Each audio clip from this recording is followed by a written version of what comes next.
Hello and welcome to the latest Coach podcast. I'm really excited about my guest today. And when I met my guest, he was talking about how to write a book. And I met him on my Master NLP practitioner training. It was super interesting, but it wasn't until I peered in a little bit more that I found out just how talented he is. So today I'm happy to welcome Jeremy Lazarus. Now, Jeremy is an accredited Master Executive Coach, ILM approved coach trainer and certified NLP master trainer. And prior to becoming a business coach and trainer in 1999, Jeremy had 18 years experience as a senior finance professional and management consultant, including 4 years in the investment management industry, 4 years as a management consultant and being finance director of Yo Sushi. So he's also a qualified accountant and qualified corporate treasurer, so he's got quite a lot of hats. And Jeremy's clients include blue chips, SMEs, NHS trusts, charities, and elite athletes, so a broad variety of clients as well. He's a guest lecturer at UK universities and has written 4 best-selling books, which we are going to have a look at in this podcast. Not literally, but we'll hear about them. Jeremy is an ex-semi-professional footballer and a very keen tennis player. So welcome, Jeremy. Hopefully that's covered pretty much everything about you in this context. It has to, so thank you.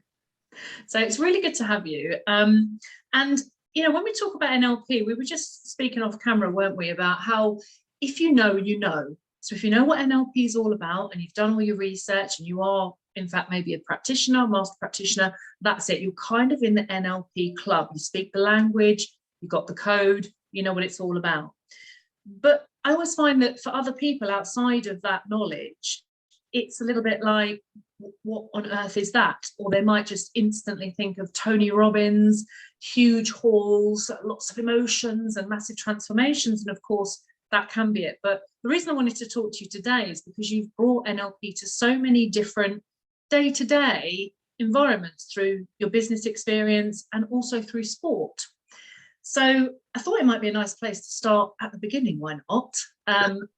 Because you, like it says there, you were a semi-professional footballer. And I suppose one of your books is, of course, around sports performance. So just tell us a little bit about that time. And was it then, Jeremy, that you found NLP, or how did NLP find you in that context? Thanks. Well, firstly, thank you for having me on this podcast. It's a real honour. Thank you. So it wasn't through sport that I found NLP. It was more through life and work. So very briefly, I found as I progressed in my business career, I felt less and less comfortable with some of the things that I was either asked to do or seeing and experiencing. And I reached a point in around 1999 where I knew I couldn't carry on. I'd had enough of the world of finance.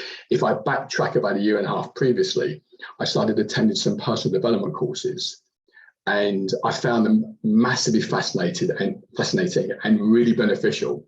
So it's almost like I had 2 parallel lives for 1.5 years. One in the world of finance, which I didn't particularly like, and the other one in the world of personal development, which I adored. And it's a long story, but essentially one day I quit my job to set up my own coaching business. And as well, perhaps it was luck, or I don't know whether you believe in luck, but the universe, presented me with a situation where I had a friend of mine who was a very successful business coach and an NLP. And I said to her, I want a coaching qualification. What do I do? She said, go and do NLP. So I attended I think it was a 2-day introduction course, and I could see there was enough in that course to help me personally and professionally and to help my clients. So when I did a practitioner, master practitioner, and became a trainer in 2000. And since that point, really, I've just focused full time on coaching and training people. So it's interesting, isn't it? Yeah.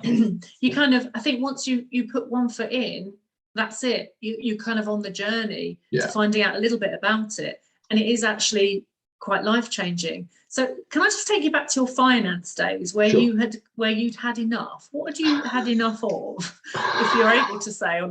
Some things I can't say, but what I will say is that, I found a lot of time when I worked in an organisation, I'm not sure, I won't swear, but there's a lot of bull Right. Four-letter word after that going on. And there's so much time, effort, and energy spent on presenting numbers and a lot of the politics. And I didn't have the language for it at the time, but it just didn't feel right. Now I know it went against my values. With NLP language, it went against my values. But the politics, some just nonsense. And also, actually, the other thing was how people were not being respected. Another value. Yeah, absolutely. And sure, I'm very focused on results and people getting results they want. I think you do it with people, not either through people or in spite of people. I think you can work with people to help get long-term results, not just short-term, but long-term sustainable results. Yeah. And that's what really motivates me.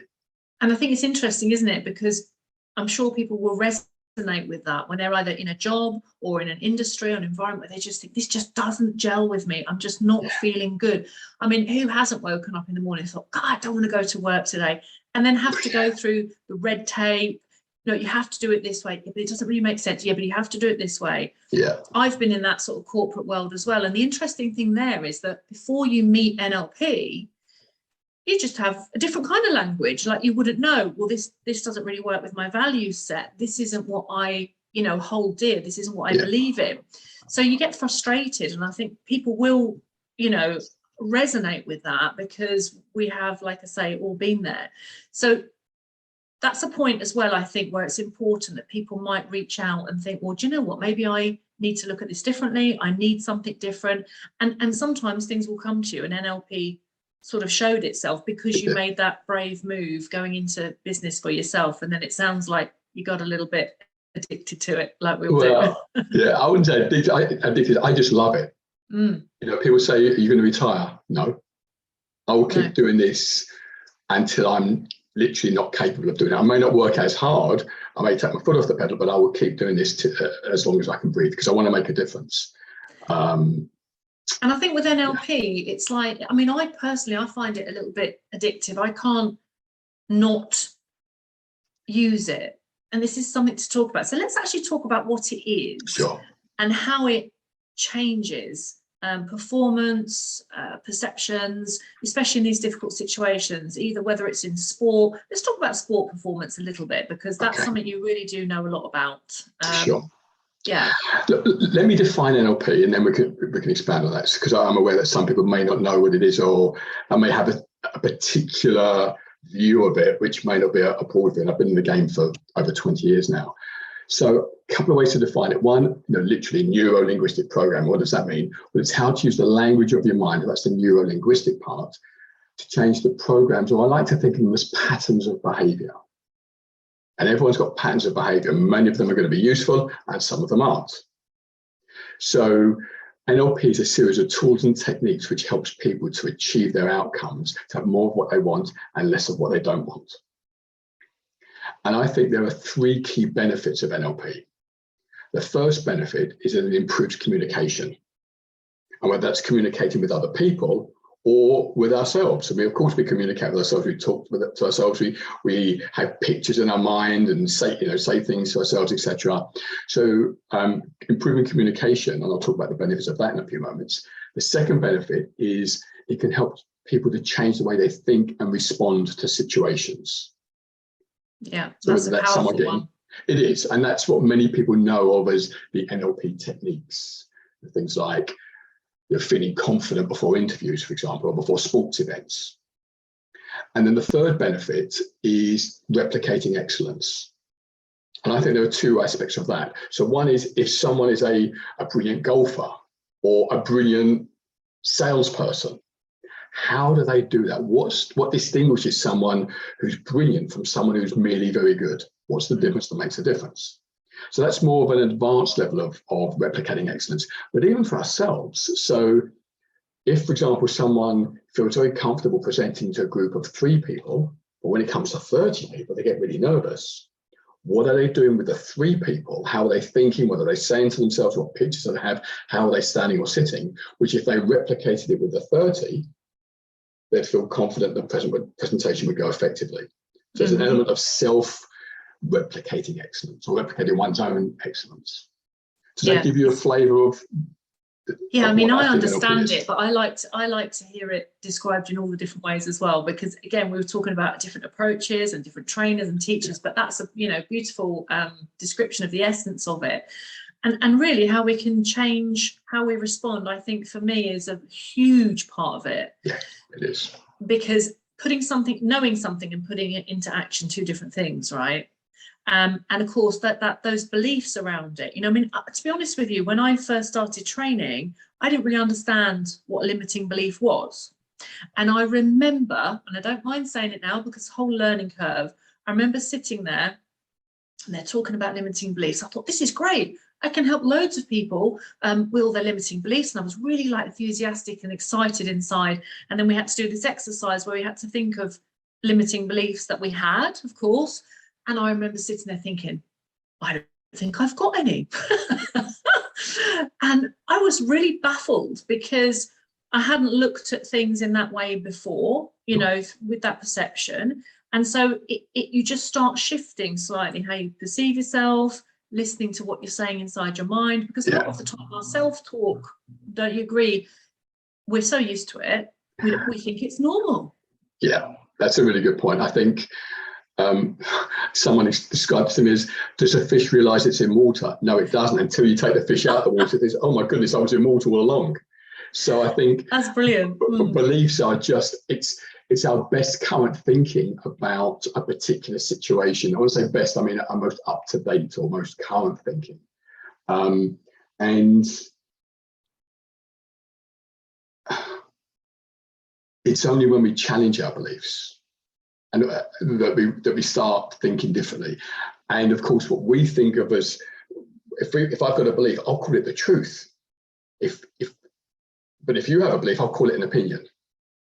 We all think we're right, and we don't even realize it. So I think being able to identify limited beliefs, like I'm not good enough, I don't deserve success, people from my background don't make money or don't succeed, those sorts of limiting beliefs, which can have a significant impact on someone's results, whether that's in their career, in inverted commas, the workplace or business, or in sport. It's interesting that, because you can get two people who are literally doing the same thing, learning the same thing. Yeah. And I suppose you will have seen that in the performance field, especially in sport, what makes one footballer great and another one struggle. It's going to be perhaps not the way that they're actually moving the ball or the strategy piece, but rather what they believe about what they can do with that ball, or what they believe could be beyond that. And is that how you helped some of the sports performance coaching? Is that how you worked? It would depend. It would depend on what they wanted and what the inverted commas blocks or obstacles were. So I'm not the sort of coach who wants to go in and do a load of transformational work if that's not required. If we can do a simple tweak, then I'll do that. But sometimes if the simple tweaks aren't working, we have to go a bit deeper. So, for example, I worked with, and this is public knowledge, this is on my website, I had the guy's permission. So normally I keep things very confidential, but I had this particular person's permission. So I spent about 7 or 8 years working with the Great Britain pistol shooting team. Now, pistol shooting, if anyone doesn't know, it's such a psychological sport, because there's only the shooter, the gun, and the target. There's nothing else. There's no referee's decisions because it's all done electronically. There's no wind, there's no opposition pushing them. It's just the person, the gun, and the target. And they can all get bullseyes. So the question is, what differentiates people who can get most bullseyes? It's going to be psychological. Once they've got the capability, it's psychological and emotional. So I remember working with a guy, one of the most amazing people I've ever met, Teresa. His name's Michael Gault, Gault, and he, coming up to the 2014 Commonwealth Games in Glasgow, I think at that point was about 58, 59. He needed one more medal to equal the record of anyone in Commonwealth Games. Now think about it, he's 59 years old and you're competing at an elite level. And he had a regular job. He was just a regular guy, had an ordinary job. So he was doing this in his spare time. And in between the qualifying rounds, he just about qualified, but he wasn't shooting well. In between the qualifying round and the final, there was about an hour's time lag, and he and I had about 20 to 30 minutes together. We found somewhere quiet, and I'd worked with him for a while, so we knew each other. And I did a simple exercise, which you would know as a circle of excellence, or anchoring. Anchoring basically is helping someone to get in touch with times when they felt in a particular way. For example, in this case, I can't remember exactly, but say confident and relaxed. I helped him to get in touch with that and to link those states, those feelings, to a particular movement, so that when he on the firing line, if he felt a bit anxious or nervous, he could just do this and feel calm and confident, or relaxed and confident, whatever it might be. And he ended up with a bronze medal. Now, amazing. I'm not saying, of course, it wasn't just me, but the way he was shooting the qualifying round wasn't going to get a medal. No. Something needed to change. It is, and that's a simple example. So I didn't need to go into deep beliefs or anything like that. It was a simple tweak, a relatively simple technique to someone who's an NLPer, or to someone who hasn't come across NLP. It's like magic. It's very powerful. Well, it is like magic, because we often think that we can't change the way we feel, and that the outside forces or the outside people would, you made me feel like that. They made me feel like that. He's laughing. The job made me feel like that. Oh, yeah. And of course, so it's that whole sort of narrative and story that we carry around, that we haven't got this control, and that we can't access any points in us. And he was obviously just a bit off balance with it all, and pressure and all of that. But actually realizing that you can get yourself on point is like you say, it is like magic. What do you say to the naysayers, Jeremy? What do you say to the people that go, oh right, so what? I just have to, touch a point and suddenly I can do it all. What do you say there? Because there's a lot going on with the body, isn't there, in this association? So lots of things. Firstly, I could point them to some evidence. There's lots of evidence that NLP is effective. I'm not going to go into details, but for example, my master's degree is in coaching in NLP. There's a lot of people who've got NLP related master's degrees, and they had to do a dissertation for their master's. So there's some evidence there. Mm-hmm. I think,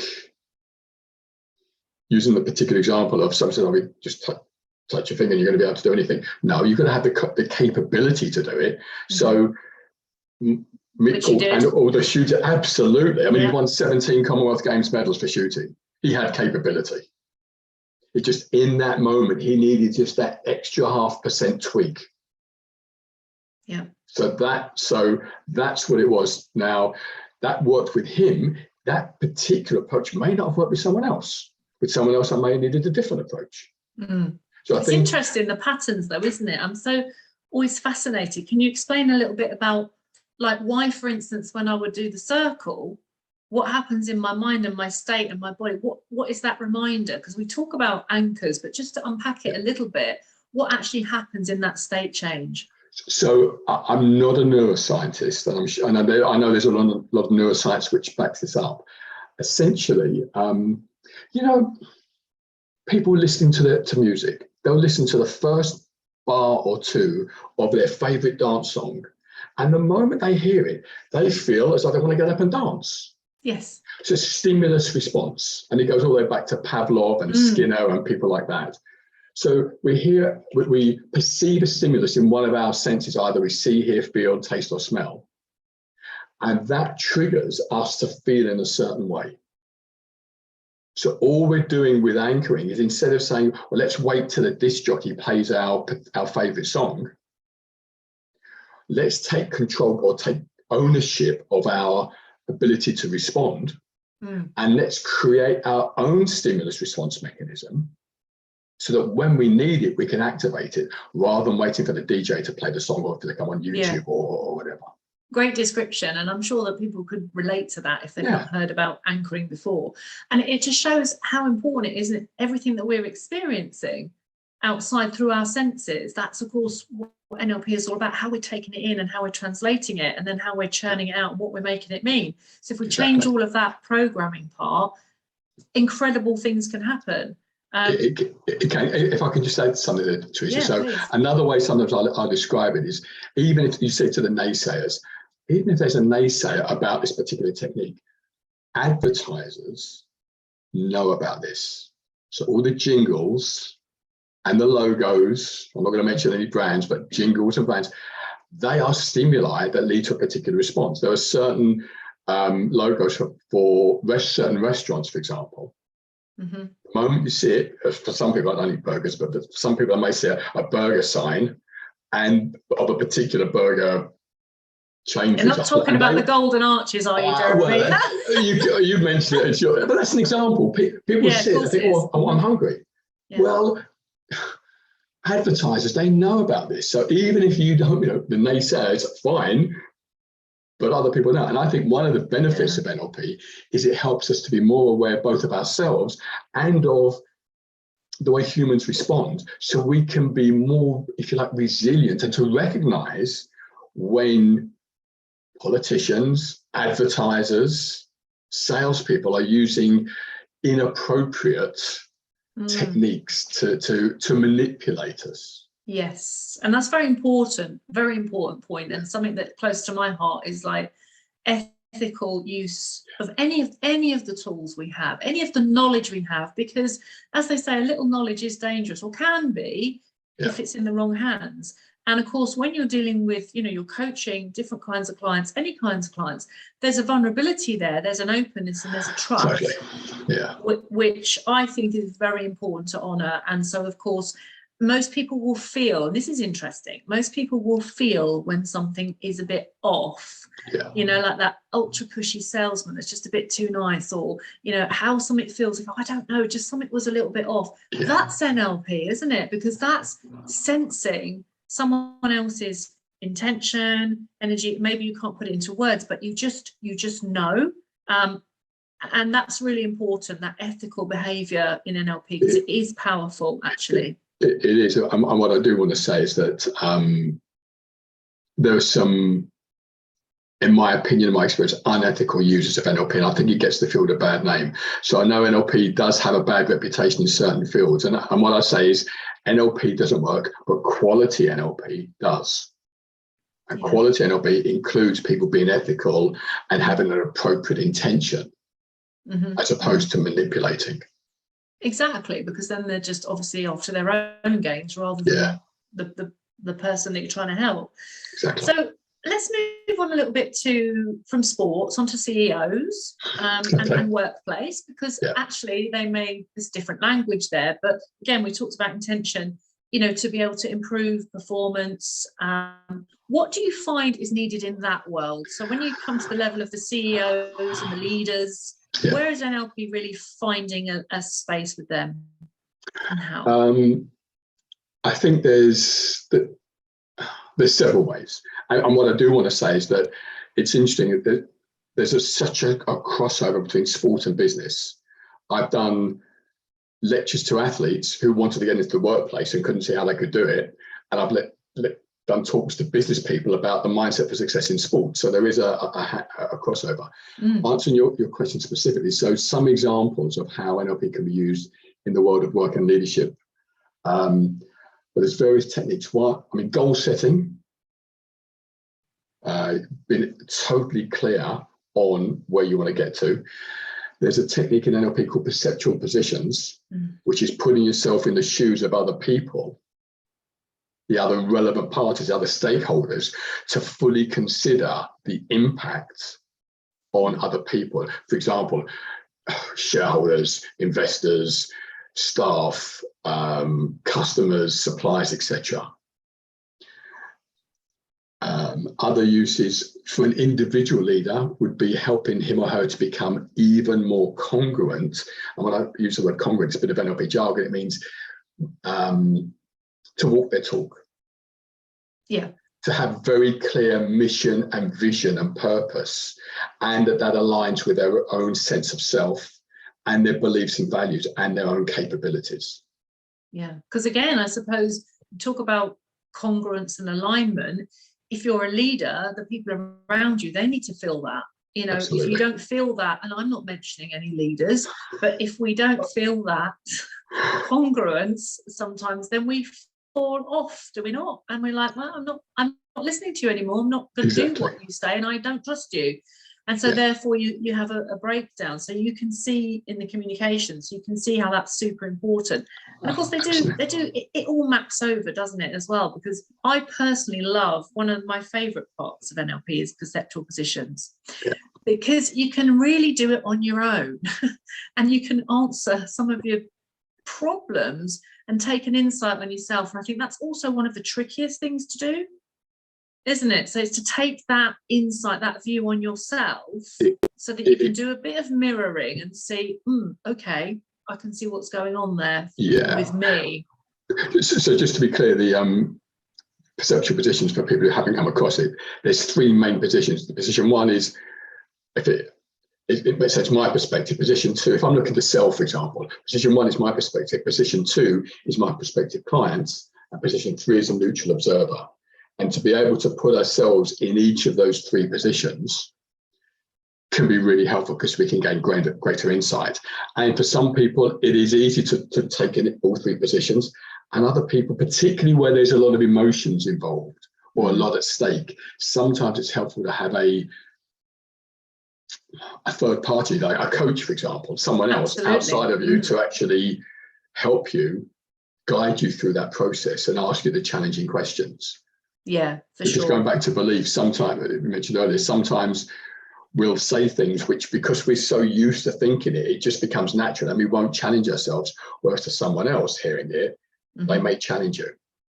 And that again is another interesting point, because it's when we talk about having a coach or being coached or coaching, once you learn some of the NLP tools and techniques, they are great for, self-development and personal development. So you don't always need a coach there. You can actually use some of them yourself. And I think that's what's wonderful, is that they can be transferred to clients.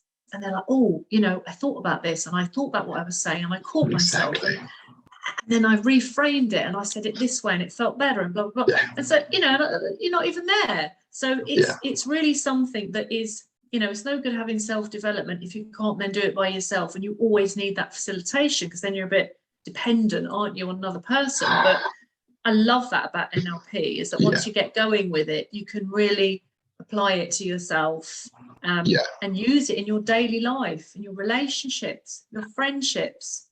Absolutely. Exactly. There's so many applications of NLP. You can use it literally everywhere. I mean, obviously we've spoken primarily around work and sport, but absolutely relationships, health, social life, everywhere where there are human beings, I think you can use NLP. And the thing is, we do think, because we're in that kind of industry, we talk about NLP a lot, we think that everybody knows. Okay, so there's another little check there. We just assume. And I think I would love the world to be trained in NLP.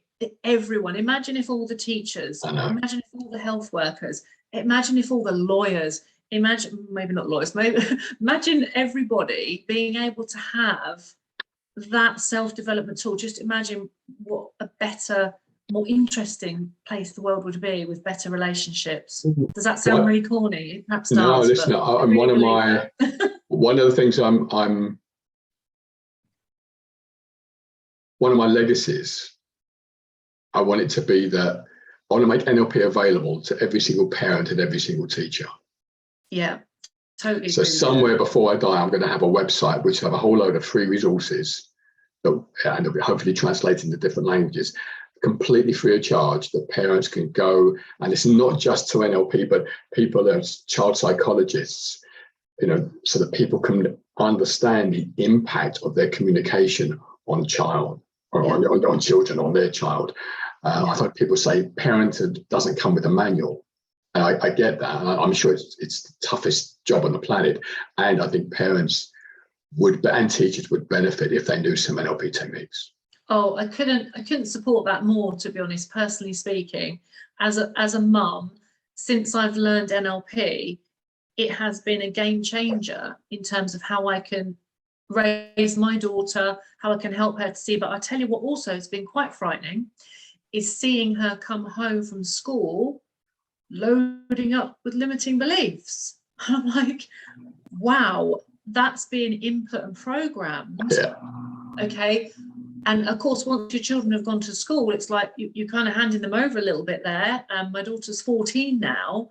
And so I've done quite a lot of NLP work with her, you know, over the last 4 years, which has made quite a marked difference to how she is. Well, she rejects it sometimes she accepts it, you know what they're like. But I think to myself, wow, if the teachers knew, even a diploma level, because understanding their own beliefs and values, and then because we're all growing up and we're getting into our, I don't know, 30s, 40s, 50s, 60s and beyond, and we're unraveling patterns of the past, things from childhood, and just imagine that wave of difference. I mean, yeah, I'll help you do it. I think it's amazing. Well, I can't tell you how many people have come on my training courses or one-to-one client work who have had limiting beliefs that have been installed by their teachers. Yeah. Teacher said, you can't do this, you're stupid, you're not good at that. And sometimes parents as well, but often teachers. And I'm not criticizing teachers, you know, members of my family are teachers, so I'm not criticizing them at all. It's just, well, they're unaware. We only know what we know. And you say, well, you can't do that. You'll never be able to do that without this. And it's said with the best of intention, of course, you know, trying to support the child and guide them well. But then we're spending the rest of our lives unraveling it or not meeting potential because some of that. And so that would be wonderful to see that change. I'm sure a lot of people would really support that. Let's just move along to the third area, and certainly not the final, but the workplace performance and teams. So, you know, moving away from the CEOs, they're going to be able to have greater clarity of vision, you know, more congruence, better leadership skills that are going to filter down. But what about how it affects people, you know, just like doing the actual work? Maybe they're not so interested in this sort of stuff, but they want things to be better, or the team's a bit jangly. How does that fit in there? Can I just backtrack a second, Teresa? Just one more thing I want to talk about in terms of leaders. So I'm particularly interested in leadership, and there's a book I've read, and I'm going to advertise someone else's, or suggest someone else's book. It's called Mastering Leadership by Anderson and Adams. Brilliant book. And they talk about the 4 a.m. club. And the 4 a.m. club is basically leaders who wake up, chief execs who wake up at 4 a.m. in the morning every day thinking, am I good enough? I'm not sure I'm able to lead this organization through the VUCA, the volatile, uncertain, complex and ambiguous world we're in. So so any limiting beliefs they may have or behaviors they do which aren't helpful, but which derive from limiting beliefs. So NLP can help people to change, as we said, it can help leaders to change their beliefs. Yeah, because I suppose there's a lot of people at the top that suffer from what we might call imposter syndrome, and you know, climbing the ladder, or maybe sometimes being pushed up the ladder, or popping into, you know, promotions they weren't expecting, and just think, my goodness, you know, there's moments, can I actually do this, like just me sort of thing.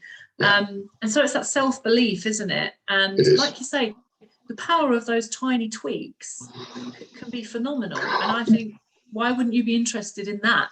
Exactly.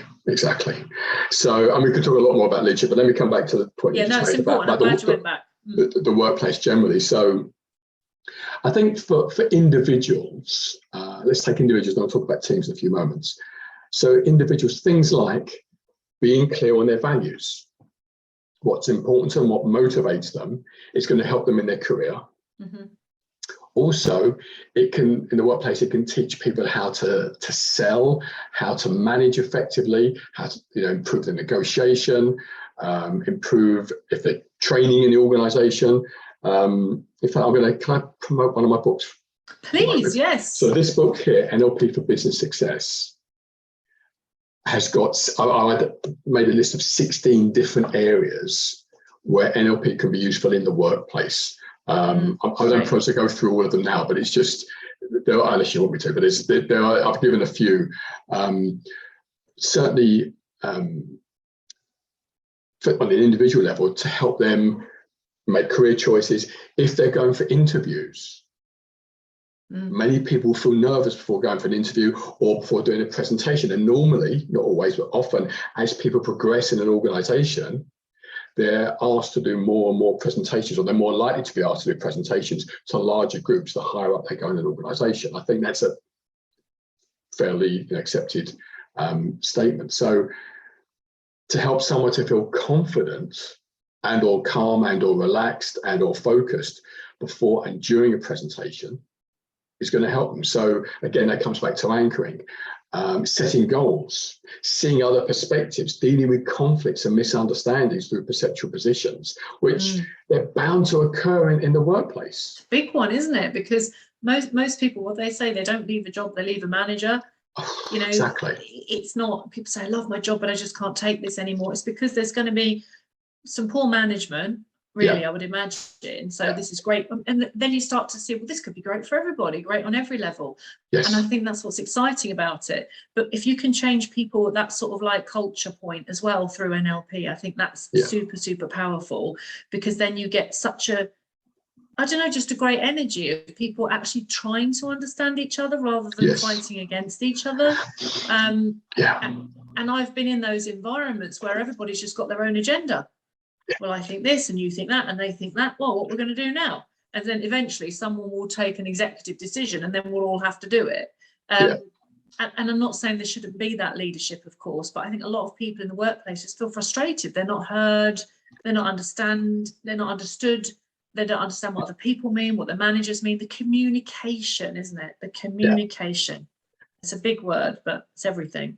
Even before I just came across NLP, about 5-6 years previously, I attended a team development course, or not a course, team development sort of workshop. It was for the new team I was joining when I changed jobs, and we had to do like one of these personality profiling systems, like team. It wasn't Belbin, but it was something similar to Belbin, and it was so interesting just being there and seeing there are different people, different types of people, that not everyone thought my way. This is before I knew about NLP, and everyone else in the room was having the same kind of insights. That there were, just because someone asked lots of questions doesn't mean they're being stroppy or obstructive. It's because they want to make sure things are right. Understanding people's styles, isn't it? Their style of communication. Different styles, and as soon as you've got an understanding, suddenly your whole body relaxes. You're like, oh, okay, well, I know where you're coming from now. We say things like that, don't we? Exactly. And so there's a particular aspect of NLP. I've mentioned perceptual positions, but there's something called meta programs, which you'll be aware of, Teresa. So meta programs, I think of them as personality traits, deep personality traits, like part of what makes people respond the way they do. And depending on which book you read, there's anything from 15 to 50 different meta programs. But if you understand a few of the key ones, then you can understand why some people are motivated in a particular way and other people are motivated in a different way. And you learn to value the differences. So going back to coming to teamwork now, you asked about teams. So I think an understanding of other people's motivation, their values and their meta programs will really help team cohesion. Yeah, and it doesn't mean you've got to agree, does it? I think this is what's lovely. Absolutely. Because we often think, well, but if I see your point of view, then I might have to, that changes my point of view. But and a lot of people spend a lot of time defending their position, don't they? Yeah. But what's interesting about that is that that doesn't have to be the case at all. It doesn't shut it down, it opens it up. Exactly. So Stephen Covey, who wrote the book 7 Habits of Highly Effective People, one of the 7 habits was to seek first to understand and then be understood, which I think comes down, is very similar to putting yourself in someone else's shoes, understanding where they're coming from. Don't just write off their ideas because they're different to yours. Understand it, then they're more likely to want to understand yours. And absolutely, you can agree to disagree. Yeah, or you can change your mind. Yeah. Imagine that. Who knew that? Who knows? And it's like, if anyone, there's always going to be people, we've all changed our minds, haven't we? At least once we've listened to something, you know what? And I listened to that, or I read that, and it completely changed my mind. So actually, does that mean that it wasn't true before and now we believe something that's false? So when we start rolling around in it a bit more, it's actually really juicy, it's really interesting, it's fun as well, and you can still say, well, I've listened to everything and we've had a really great conversation, but I still don't really believe it. But you will have found different perceptions, different insights about yourself. And I think if we can understand ourselves better, we can understand other people better too. You know, we call it the map of the world, don't we? Like how you see your life, Jeremy, is completely different to mine. You know, how I might see something's completely different to you. Am I right? Are you wrong? No. And so I think that's what's the flexibility, that's the word I'm looking for. The flexibility in NLP is what I love. And so you can see, hopefully by unpacking some of this, you can see how it maps across all of the areas that you've got experience in, you know, coaching, business, sports, performance, life, family, relationships, the whole thing. And what area of your life has it changed the most, Jeremy? Well, obviously my business, because I used to be an accountant. Now I'm a coach and a trainer. I think it's changed aspects of my private life.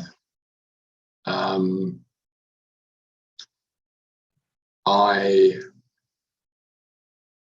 think I get on better with my family now. And I'm not going to go into sort of personal details, but we didn't always see eye to eye. And a lot of that was down to me, as I now realise. At the time, I used to blame them, but now it's, you know, I'm at least equally responsible, if not totally responsible for it. And it was nothing bad, but it's just, you know, kind of typical family disagreements.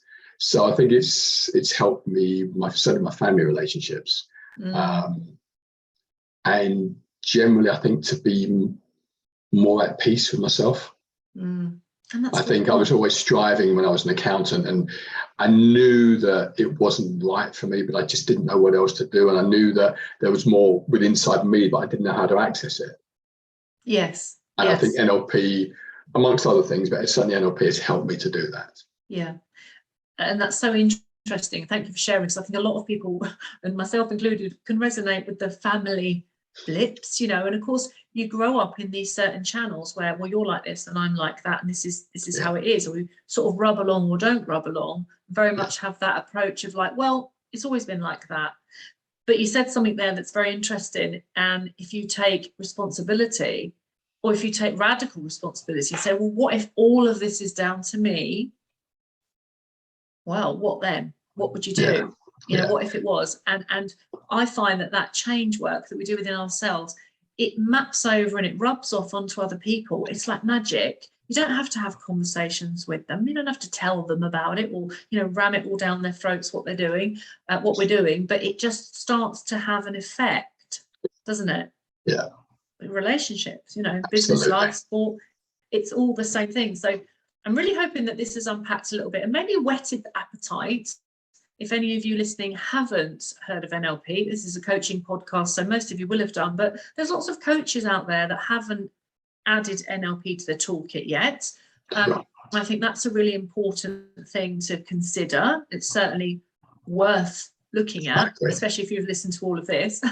There's some curiosity. Can I just add to that, Julia? If I was to interrupt, however effective someone is as a coach, I think they're bound to be even more effective if they know NLP techniques. They don't have to use them all the time, but to have it in their toolkit, I think is really beneficial as a coach. Yeah. I mean, when I trained, my coach training in NLP was combined.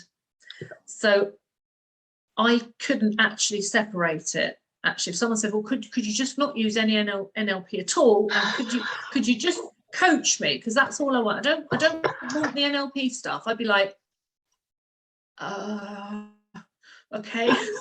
I would not be able to take those elements out, because those elements are about, you know, everything that makes coaching so powerful, and it's about me understanding you. So how can I take that out? I suppose I'd have to just get really strategic and just go with my SMART goals, but I wouldn't.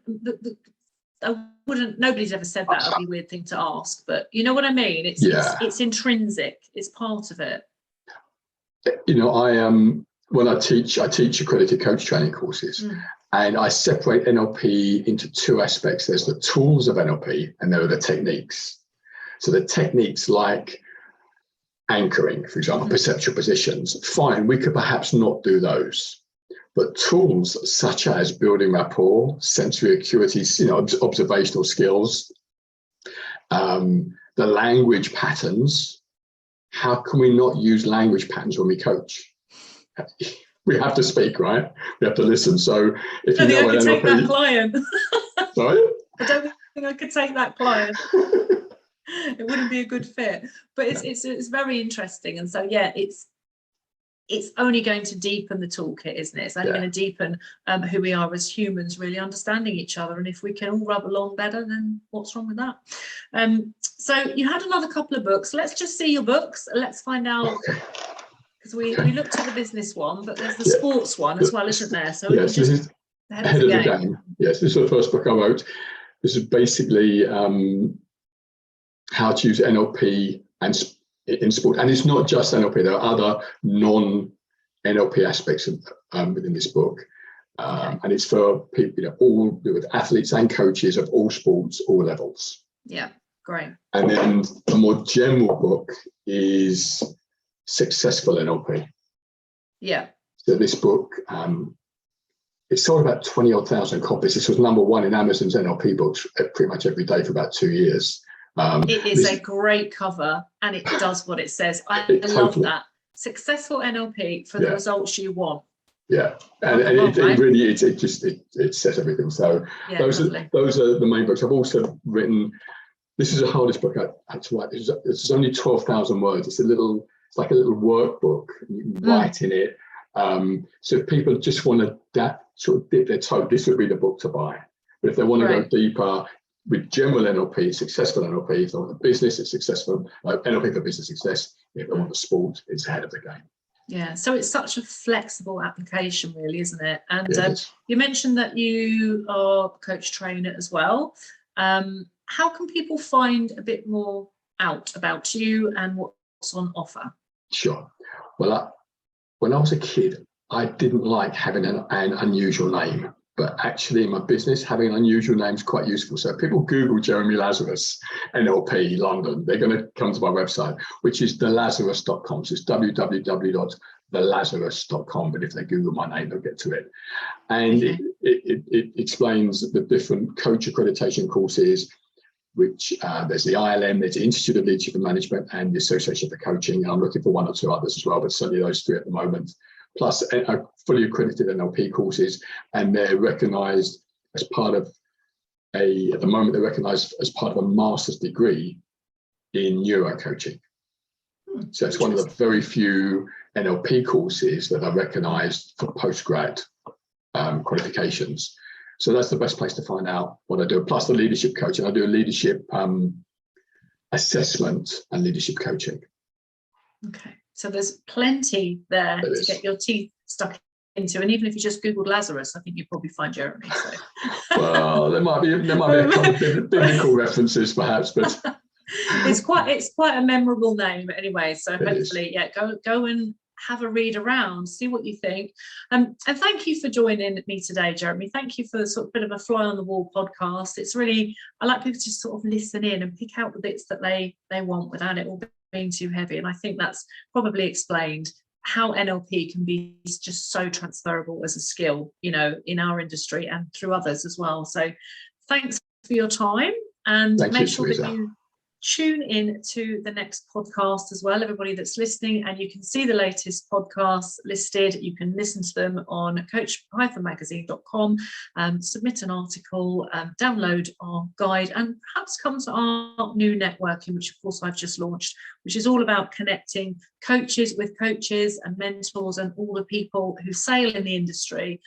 It's about us working together, but it is industry specific. So if you're interested in that, drop me a message or head over to the website or onto Facebook. So thanks again, Jeremy. I hope you have the best of weeks ahead of you, and I'm sure that we will speak again very soon. Thanks, Teresa.